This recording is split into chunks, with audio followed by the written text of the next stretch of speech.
ನಾನು ಅಪ್ಪಾಜಿಯವರ ಮೊದಲನೇ ಮಗಳು ಪದ್ಮಾವತಿ ಅಂಥೇಳಿ ಬೆಂಗಳೂರಲ್ಲೇ ಇದ್ದೀನಿ. ನನಗೆ 2 ಮಕ್ಕಳು, ಎಲ್ಲ ಮದುವೆ ಆಗಿದೆ. 3 ಜನ ಮೊಮ್ಮಕ್ಕಳಿದ್ದಾರೆ. ಮಕ್ಕಳಿಗೆ ಮದುವೆ ಆಗಿದೆ, 3 ಜನ ಮೊಮ್ಮಕ್ಕಳಿದ್ದಾರೆ. ಅನುಮಾನವೇ ಇಲ್ಲ, ಖಂಡಿತವಾಗಿ ಹೇಳುವಂಥದ್ದು. ನಾವು ಅಪ್ಪಾಜಿ ಅಂತ ವ್ಯಕ್ತಿತ್ವ ಹೊಂದಿರೋಂಥ ಒಬ್ಬ ವ್ಯಕ್ತಿಯ ಮಗಳಾಗಿ ನನಗೆ ಅದರ ಬಗ್ಗೆ ತುಂಬ ಹೆಮ್ಮೆ ಇದೆ.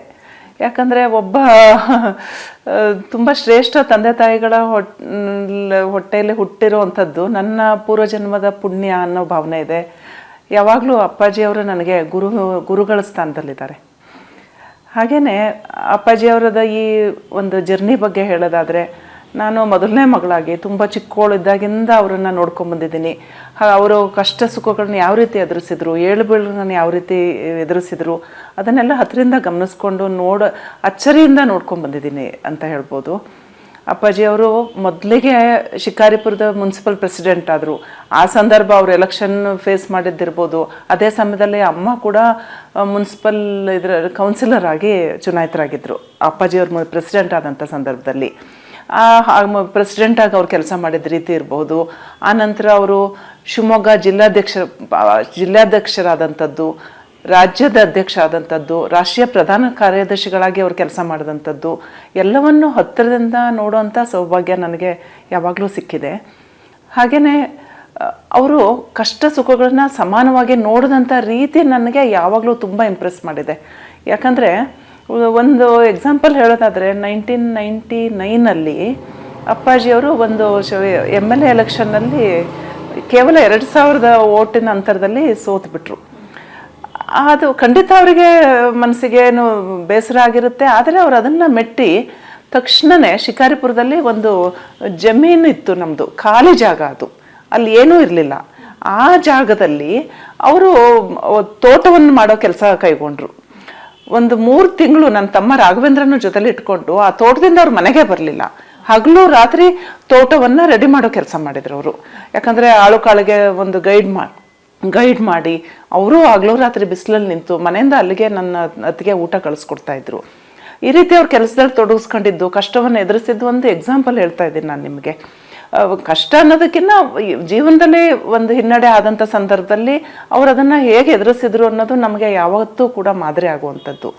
ಹಾಗೆಯೇ ಇನ್ನೊಂದು ನಾನು ಸಂದರ್ಭ ನೆನಪಿಸ್ಕೊಳ್ಳೋದಾದರೆ, ಇತ್ತೀಚೆಗೆ ಈ ಬಾರಿ ಅವರು ಮುಖ್ಯಮಂತ್ರಿ ಆದಂಥ ಸಂದರ್ಭದಲ್ಲಿ, ಈಗ 2018ರಲ್ಲಿ ಅವರು ಸುಮಾರು 105 ಶಾಸಕರನ್ನ ಚುನಾಯಿತರನ್ನಾಗಿ ಜೊತೆಯಲ್ಲಿ ಅವ್ರ ನಾಯಕತ್ವದಲ್ಲಿ 105 ಜನ ಶಾಸಕರು BJPಯಿಂದ ಇದ್ದರು.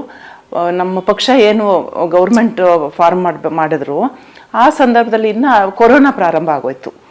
ಕೊರೋನಾ ಎಂಥ ಒಂದು ಅದೇ ಮೊದಲನೇ ವೇವ್ ಆಗಿದ್ದರಿಂದ ತುಂಬ ಒಂದು ರೀತಿ ಭಯದ ವಾತಾವರಣ ಇತ್ತು. ಅದನ್ನು ಅವರು ಎಷ್ಟು ಒಳ್ಳೆ ರೀತಿ ಸಮರ್ಥವಾಗಿ ಆಡಳಿತ ನಡೆಸುವಾಗ ಅದನ್ನು ಎದುರಿಸಿದ್ರು.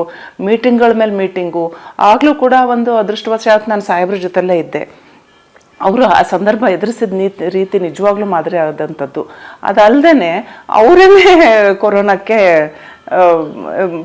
ಪೀಡಿತರಾಗಿ ಆಸ್ಪತ್ರೆ ಸೇರಬೇಕಾಯ್ತು. ಅದೇನು ಕಾಕತಾಳೀಯ ಗೊತ್ತಿಲ್ಲ, ನನಗೂ ಕೂಡ ಕೊರೋನಾ ಆಗಿ, ಇಲ್ಲಾಂದರೆ ಅವಾಗ ಯಾರನ್ನೂ ಒಳಗಡೆ ಬಿಡ್ತಾ ಇರಲಿಲ್ವಲ್ಲ ಟ್ರೀಟ್ಮೆಂಟ್ ಟೈಮಲ್ಲಿ. ನಾನು ಜೊತೆಲಿ ಹೋಗೋಕೆ ಅನುಕೂಲ ಆಯಿತು. ನಾನು ಹಾಗೆ ಜೊತೆಯಲ್ಲಿ ಅವ್ರ ಜೊತೆಲಿ ಆಸ್ಪತ್ರೆಯಲ್ಲೇ ಇದ್ದೆ. ಪಕ್ಕದ ರೂಮನ್ನೇ ನನಗೆ ಕೊಟ್ಟಿದ್ದರು. ನಾನು ಸಾಧ್ಯವಾದಷ್ಟು ಸಾಹೇಬ್ರ ಜೊತೆಲಿ ಇರೋದಕ್ಕೆ ಪ್ರಯತ್ನ ಮಾಡ್ತಿದ್ದೆ. ನಾನು ಕೂಡ ಪೇಷಂಟ್ ಆಗಿದ್ದೆ, ಬಟ್ ಸೀರಿಯಸ್ ಇರಲಿಲ್ಲ. ಹಾಗಾಗಿ ನಾನು ಸಾಹೇಬ್ರ ಜೊತೆಯಲ್ಲೇ ಇದ್ದೆ. ಆವಾಗ ಅಪ್ಪಾಜಿಯವರು ಎಷ್ಟೊಂದು ಜವಾಬ್ದಾರಿ ಇದ್ದಂಥ ಸಂದರ್ಭ ಅದು. ಹಾಗಾಗಿ ಅವರು ಟ್ರೀಟ್ಮೆಂಟ್ ಸಮಯ ಬಿಟ್ಟರೆ ಸುಮ್ಮನೆ ಇರ್ತಾನೆ ಇರಲಿಲ್ಲ. ಆವಾಗ ಮಳೆ ಸ್ವಲ್ಪ ಜಾಸ್ತಿ ಆಗಿಬಿಟ್ಟು ಡಿಸ್ಟ್ರಿಕ್ಟ್ ಕಮಿಷನರ್ಸ್ ಜೊತೆಗೆಲ್ಲ, ಜಿಲ್ಲಾಧಿಕಾರಿಗಳ ಜೊತೆಗೆ ಸತತವಾಗಿ ಅವರು ಅವ್ರ ಜೊತೆ ಸಂಪರ್ಕದಲ್ಲಿ ಇದ್ಬಿಟ್ಟು ಫೋನ್ ಮಾಡಿ ನೀವು ಹೀಗೆ ಮಾಡಿ ಹಾಗೆ ಮಾಡಿ ಅಂತೇಳಿ ಗೈಡ್ ಮಾಡ್ತಿದ್ದಂಥದ್ದು. ಅಲ್ಲಿಂದನೇ ಅವರು ಅಧಿಕಾರಿಗಳಿಗೆ ಮಾರ್ಗದರ್ಶನ ಮಾಡ್ತಾ ಇದ್ದಂಥದ್ದೆಲ್ಲ ನಾನು ನೋಡಿದೆ ಅವರನ್ನು. ಅದಲ್ಲದೆ ಅವ್ರು ಎಷ್ಟು ಶಾಂತವಾಗಿರ್ತಾ ಇದ್ರು ಅಂಥ ಸಂದರ್ಭದಲ್ಲೂ ಅಂದರೆ, ನಾವಿದ್ದ ಕೇವಲ 5 ದಿವಸ ನಾವು ಅಲ್ಲಿ ಮಣಿಪಾಲ್ ಹಾಸ್ಪಿಟಲಲ್ಲಿ ಇದ್ವಿ. ಆ ಟೈಮಲ್ಲಿ ಅವರು ಶಿವರಾಮ್ ಕಾರಂತರ ಮರಳಿ ಮಣ್ಣಿಗೆ, ಹಾಗೆ ತಿಪ್ಪೇರುದ್ರಸ್ವಾಮಿ ಅವರ ಕರ್ತಾರ್ನ ಕಮ್ಮಟ ಅನ್ನೋ ಪುಸ್ತಕಗಳನ್ನು ಓದಿದ್ರು. ಎಷ್ಟು ಶಾಂತವಾಗಿ ಆ ಪುಸ್ತಕಗಳನ್ನು ಓದಕ್ಕೆ ಆ ಸಂದರ್ಭದಲ್ಲಿ ಅವ್ರಿಗೆ ಆಯಿತು. ಅವ್ರು ಯಾವಾಗಲೂ ಉದ್ವೇಗಕ್ಕೊಳಗಾಗದೆ ಕೆಲಸದಲ್ಲಿ ತೊಡಗಿಸ್ಕೊಳ್ತಾ ಇದ್ರು. ಇದೆಲ್ಲ ನನ್ನ ಮೇಲೆ ತುಂಬ ಪರಿಣಾಮ ಮಾಡ್ತಾ ಇತ್ತು, ಅದನ್ನು ಹತ್ತಿರದಿಂದ ನೋಡಿಬಿಟ್ಟು. ಆಗ್ತಾ ಇಲ್ಲ. ಅದೇ ನನಗೆ ಇನ್ನೂ ಹೆಚ್ಚಿನ ಅಚ್ಚರಿಗೆ ಕಾರಣ ಆಗಿರುವಂಥದ್ದು. ಅವರು ಚಿಕ್ಕ ವಯಸ್ಸಿಂದ ನಾನು ನೋಡಿದಾಗೆ ಅವರು ಎಲ್ಲದನ್ನು ಕೆಲಸದಲ್ಲಿ ತೊಡಗಿಸ್ಕೊಳ್ಳೋ ಮೂಲಕ ಅವರು ಕಷ್ಟವನ್ನು ಎದುರಿಸಿರುವಂಥದ್ದು. ಹಾಗಾಗಿನೇ ಈಗಾಗಲೇ ಒಂದು ಎಕ್ಸಾಂಪಲ್ ಹೇಳಿದೆ ನಿಮಗೆ. ಅದೇ ರೀತಿ ಈ ರಾಜಕಾರಣದಲ್ಲಿ ಈ ಒಂದು ಏನೋ ಆತಂಕದ ಪರಿಸ್ಥಿತಿ ಎದುರಾದಾಗಲೂ ಕೂಡ ಅವರು ಯಾವುದನ್ನೇ ಆಗಲಿ ಮೌನವಾಗಿರೋ ಮೂಲಕನೇ ಮಾಡ್ತಾರೆ ಅವರು. ಅದು ನನಗೆ ನಿಜವಾಗ್ಲೂ ಮಾದರಿ ಆದಂಥದ್ದು. ಯಾವತ್ತೂ ನಮಗೆ ಆ ರೀತಿ ಇರೋಕ್ಕೆ ಸಾಧ್ಯನೋ ಗೊತ್ತಿಲ್ಲ. ಏನಾದರೂ ಆ ಥರದ ಸಂದರ್ಭಗಳಲ್ಲಿ ತುಂಬ ಶಾಂತವಾಗಿರುವಂಥದ್ದನ್ನು ಅವ್ರು ಯಾವಾಗಲೂ ರೂಢಿಸ್ಕೊಂಡಿದ್ದಾರೆ. ಈ ಸಂದರ್ಭದಲ್ಲಿ ನನ್ನ ಮನಸ್ಸಿಗೆ ಅನಿಸಿದ್ದು ಒಂದು ಹೇಳಬೇಕಂದ್ರೆ, ಈಗ ನೋಡಿ ನಮ್ಮ ಸಮಾಜದಲ್ಲಿ ಯಾವಾಗಲೂ ಒಂದು ಸ್ವಾಮೀಜಿಗಳಿರ್ಬೋದು, ಮತ್ತು ಬಹಳಷ್ಟು ಹಿರಿಯರು, ಗುರುಗಳು ಎಲ್ಲರೂ ನಮ್ಮ ವ್ಯಕ್ತಿತ್ವ ವಿಕಸನ ಆಗೋದಕ್ಕೆ ಗೈಡ್ ಮಾಡ್ತಾನೆ ಇರ್ತಾರೆ. ಅಪ್ಪಾಜಿಯವರು ಓದಿದ್ದು ಸಮಯ ಸಿಕ್ಕಿದ್ದು ಕಡಿಮೆ, ಆದರೆ ಅವರು ಎಲ್ಲದನ್ನು ಕೆಲಸದ ಮೂಲಕ ಅವರು ಎದುರಿಸ್ಕೊಂಡು ಬಂದರು. ನಾವು ಕೂಡ ಕೂತು ಈ ಥರದ್ದನ್ನು ಸಂದರ್ಭಕ್ಕೆ ತಕ್ಕಂಗೆ ಓದಿದ್ದೀವಿ, ಕೇಳಿದ್ದೀವಿ, ಎಲ್ಲ ಮಾಡಿದ್ದೀವಿ. ಆದರೆ ನಮ್ಮ ವ್ಯಕ್ತಿತ್ವದಲ್ಲಿ ರೂಢಿಸ್ಕೊಳ್ಳೋದು ಅಷ್ಟು ಸುಲಭ ಅಂತ ನನಗನ್ಸಿಲ್ಲ. ಆದರೆ ಅಪ್ಪಾಜಿ ಅವರು ತುಂಬ ಸರಳವಾಗಿ ಅದನ್ನೆಲ್ಲ ರೂಢಿಸ್ಕೊಂಡ್ಬಿಟ್ಟಿದ್ದಾರೆ. ಅದು ನನಗೆ ಯಾವಾಗಲೂ ಮನಸ್ಸಿನ ಮೇಲೆ ನನಗೆ ಪರಿಣಾಮ. ಒಪಿನಿಯನ್ ಅಂತ ಕೇಳಿದ್ದಕ್ಕಿಂತ ತುಂಬ ಮುಖ್ಯವಾದ ಸಂದರ್ಭದಲ್ಲಿ ನನ್ನ ಗಮನಕ್ಕೆ ತಂದಿದ್ದಾರೆ ಮುಖ್ಯವಾದ ವಿಷಯಗಳನ್ನು. ಅದು ನನ್ನ ಮನಸ್ಸಿಗೆ ತುಂಬ ಪರಿಣಾಮ ಆಗಿದೆ. ಯಾಕಂದರೆ ಅದು ತುಂಬ ದೊಡ್ಡ ಡಿಸಿಷನ್ಸ್ ಆಗಿರುತ್ತೆ. ಇದನ್ನೆಲ್ಲ ನನ್ನ ಮುಂದೆ ಅಪ್ಪಾಜಿ ಶೇರ್ ಮಾಡಿದ್ರಲ್ಲ ಅಂತ ಒಂದು ಸಂತೋಷ ಆ ಕ್ಷಣಕ್ಕೆ ಆಗಿದೆ, ಇಲ್ಲ ಅಂತಲ್ಲ. ಉದಾಹರಣೆಗೆ 3 years ಬ್ಯಾಕ್ ನನ್ನ ಮುಂದೆ ಹೇಳಿದರು, ನಾನು ನೆಕ್ಸ್ಟ್ ಎಲೆಕ್ಷನ್ ನಿಲ್ಲಲ್ಲ ಅಂತ. ಹಾಗೆಯೇ ಒಂದು ಸಾರಿ ನಾನು ಈಗ ಸುಮಾರು 15 ವರ್ಷಕ್ಕೆ ಮೊದಲಿರ್ಬೋದು, ನಾನು ಹುಬ್ಬಳ್ಳಿ, ನನ್ನ ನೇಟಿವ್ ಪ್ಲೇಸ್ ಹುಬ್ಬಳ್ಳಿ. ನಾನು ಅಲ್ಲಿ ಇತ್ತೀಚೆಗೆ ನಾನು ಬೆಂಗಳೂರಲ್ಲಿ ವಾಸ ಇರೋದು ಅಂಥದ್ದು. ಆಗ ನಾನು ಮಕ್ಕಳು ಎಲ್ಲರೂ ಅಲ್ಲೇ ಇದ್ವಿ. ಆ ಟೈಮಲ್ಲಿ ಯಾವುದೋ ಒಂದು ಈ ಸಂಕಲ್ಪ ಯಾತ್ರೆ ಎಲ್ಲ ಮಾಡಿ ತುಂಬ ಕೊನೆಗೆ ಸಕ್ಸಸ್ಫುಲ್ಲಾಗಿ ಅದೆಲ್ಲ ಆ ಯಾತ್ರೆ ಮುಗಿದಂಥ ಸಂದರ್ಭದಲ್ಲಿ ತುಂಬ ಒಳ್ಳೆ ರೀತಿ ಆ ಸಭೆ ಮುಗಿದಂಥ ಸಂದರ್ಭದಲ್ಲಿ ಅವ್ರ ಮನಸ್ಸಿಗೆ ತುಂಬ ಸಮಾಧಾನ ಸಿಕ್ಕಿತ್ತು, ಸಂತೋಷ ಆಗಿತ್ತು. ಆಗ ಲ್ಯಾಂಡ್ಲೈನ್ ಕಾಲ. ಆವಾಗ ನನಗೆ ಫೋನ್ ಮಾಡಿ, ಪದ್ಮ ಇವತ್ತಿನ ಸಭೆ ತುಂಬ ಚೆನ್ನಾಗಾಯಿತು, ನನ್ನ ಮನಸ್ಸಿಗೆ ಸಮಾಧಾನ ಆಗಿದೆ ಅಂತ ನಂಗೆ ಫೋನ್ ಮಾಡಿ ಹೇಳಿದರು. ಈ ಥರದಕ್ಕೆ ತುಂಬ ಘಟನೆಗಳಿದೆ. ಖಂಡಿತವಾಗ್ಲೂ ತುಂಬ ಅಪ್ರಿಷಿಯೇಟ್ ಮಾಡಬೇಕಾದಂಥ ವಿಷಯನೇ. ಈಗ ನೋಡಿ, ನಿನ್ನೆ ರಾತ್ರಿ ಅಪ್ಪಾಜಿಯವರು ಕಾವೇರಿ ಮನೆ ತಲುಪಿದ್ದು ಹುಬ್ಬಳ್ಳಿಯಿಂದ ಬಂದು ರಾತ್ರಿ 10:30. ಬೆಳಗ್ಗೆ ಇವತ್ತು 9:00 ಬಾಳೆಹೊನ್ನೂರಿಗೆ ಹೊರಡಬೇಕಿತ್ತು. ಅವ್ರು ಎಷ್ಟೇ ಲೇಟಾಗಿ ಬಂದು ಮಲಗಲಿ, ಅವರು ಬೆಳಗ್ಗೆ ಅದಕ್ಕೆ ತಕ್ಕಾಗೆ ಸ್ವಲ್ಪ ಆ ಟೈಮಿಗೆ ತಕ್ಕಾಗೆ ಅವ್ರ ಆಯಾಸ ಆಯಿತು, ಅದು ಗಮನಕ್ಕೆ ತಗೊಳ್ಳೋದೇನೆ ಬೆಳಗ್ಗೆ ಬೇಗ ಹೇಳ್ತಾರೆ.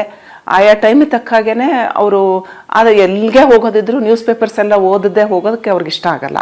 ಸರಿ, ಬೇಗ ಹೇಳ್ತಾರೆ. ಎದ್ದು ಪ್ರತಿಯೊಂದು ಪೇಪರ್ನು ಕೂಲಂಕುಷವಾಗಿ ಓದ್ಬಿಟ್ಟು ಅದಕ್ಕೆ ಜೊತೆಲ್ಲೇ ಒಂದು ಕಪ್ ಟೀ ಕುಡಿದು ಸ್ನಾನಕ್ಕೆ ಹೋಗಿ ರೆಡಿಯಾಗಿ ಬಂದು ದೇವ್ರ ಪೂಜೆ ಮಾಡಿ ತಿಂಡಿ ತಿಂದು ರೈಟ್ ಟೈಮ್ ಮನೆ ಬಿಟ್ಟರು ಅವರು. ಇದು ಈಗಲೂ ನಡೀತಿದೆ, ಯಾವಾಗಲೂ ನಡೆದಿದೆ. ಮನೆಯಲ್ಲಿ ಇದ್ದಾಗ ಏನಾಗುತ್ತೆ, ಯಾವಾಗಲೂ ವಿಸಿಟರ್ಸ್ ಜಾಸ್ತಿ ಇರ್ತಾರೆ, ಅಥವಾ ಯಾರಾದ್ರು ಅತಿಥಿಗಳು ಬರುವಂಥದ್ದು ಇರ್ಬೋದು ಮನೆಗೆ, ಅಥವಾ RSSನ ನಾಯಕರು ಯಾರಾದರೂ ಭೇಟಿ ಮಾಡುವಂಥ ಕೆಲಸ ಇರ್ಬೋದು, ಈ ಥರದ್ದು ನಡೀತಾ ಇರುತ್ತೆ. ಹಾಗಾಗಿ ಅವರು ಬೆಳಗ್ಗೆ ಏಳೋ ಟೈಮಲ್ಲೇ ಹೇಳ್ತಾರೆ. ಯಾವಾಗಲೂ ಏಳೋ ಟೈಮಲ್ಲಿ ಬದಲಾವಣೆ ಕಡಿಮೆ. ಎದ್ಬಿಟ್ಟು ಬಂದವ್ರನ್ನೆಲ್ಲ ಭೇಟಿ ಮಾಡುವಂಥದ್ದು, ವಾಕ್ ಮಾಡ್ತಾರೆ. ನಾನು ಹೇಳಿದಾಗ ನ್ಯೂಸ್ ಪೇಪರ್ ಓದ್ತಾರೆ, ಬಂದ ಜನರಿಗೆ ಸಮಯ ಕೊಡ್ತಾರೆ. ಏನಾದರೂ ಕಷ್ಟ ಸುಖ ಅವರ ಜೊತೆ ಚರ್ಚೆ ಮಾಡೋದಿದ್ರೆ ಮಾಡ್ತಾರೆ. ಪಕ್ಷದ ನಾಯಕರನ್ನ ಭೇಟಿ ಆಗೋದಿದ್ರೆ ಅವರು ಕೂಡ ಬಂದಿರ್ತಾರೆ, ಭೇಟಿ ಆಗ್ತಾರೆ. ಮಧ್ಯಾಹ್ನ ಊಟ ಆದ ನಂತರ 1 hour ರೆಸ್ಟ್ ತಗೋತಾರೆ ಅಂಥ ಟೈಮಲ್ಲಿ ಮನೇಲಿದ್ದಾಗ. ಅಂದರೆ ಅಪ್ಪಾಜಿ ಅವ್ರಿಗೆ ಕೆಲವು ಐಟಮ್ಸ್ ಇಷ್ಟ, ಸ್ವಲ್ಪ ದೋಸೆ, ಇಡ್ಲಿ, ಈ ಥರದ ವಿಷಯಗಳು ಅವ್ರಿಗೆ ತುಂಬ ಇಷ್ಟ. ಅವ್ರಿಗೇನಿಷ್ಟ ಅದನ್ನು ಹಿತವಾಗಿ ತಗೊಳ್ಳೋವಂಥ ಸ್ವಭಾವ ಇದೆ ಅಷ್ಟೇ ಅವ್ರದ್ದು. ಅದಕ್ಕೆ ಜೊತೆಲಿ ಅವರಲ್ಲಿರೋ ಈ ವಿಲ್ ಪವರ್ ಇದೆಯಲ್ಲ, ಅದು ಕೂಡ ಅವರು ಈ ರೀತಿಯಾದ ರುಟೀನ್ ಇಟ್ಕೊಳ್ಳೋದಕ್ಕೆ ಸಹಾಯ ಮಾಡಿದೆ ಅನಿಸುತ್ತೆ. ಯಾವಾಗಲೂ ಕೆಲಸದಲ್ಲೇ ಬೇಜಾರಾಯಿತು ಅನ್ನೋದು ಅವ್ರ ಮನಸ್ಸಿಗೆ ತಗೊಳ್ಳೋದೇ ಇಲ್ಲ ಅವರು. ಅದೇ ಅವರು ಎನರ್ಜಿಯಾಗಿ ಪರಿಣಾಮ ಆಗುತ್ತೆ. ಇನ್ನು ಅವ್ರು ಫ್ರೀ ಆಗಿದ್ದರೆ ಅವ್ರಿಗೆ ಸ್ವಲ್ಪ ಮುಜುಗರ ಆಗ್ಬೋದು ಹೊರತು, ಕೆಲಸದಲ್ಲಿ ತೊಡಕೊಂಡಾಗ ಹೆಚ್ಚಿನ ಆಸಕ್ತಿ ಅವ್ರಿಗೆ. ಏನೂ ಇಲ್ಲ ಅಂದರೆ ಈಗ ಕ್ರಿಕೆಟ್ ಮ್ಯಾಚ್ ಆದರೂ ನೋಡ್ತಾ ಕೂರ್ತಾರೆ ಹೊರತು ಸುಮ್ಮನೆ ಕೂರಲ್ಲ.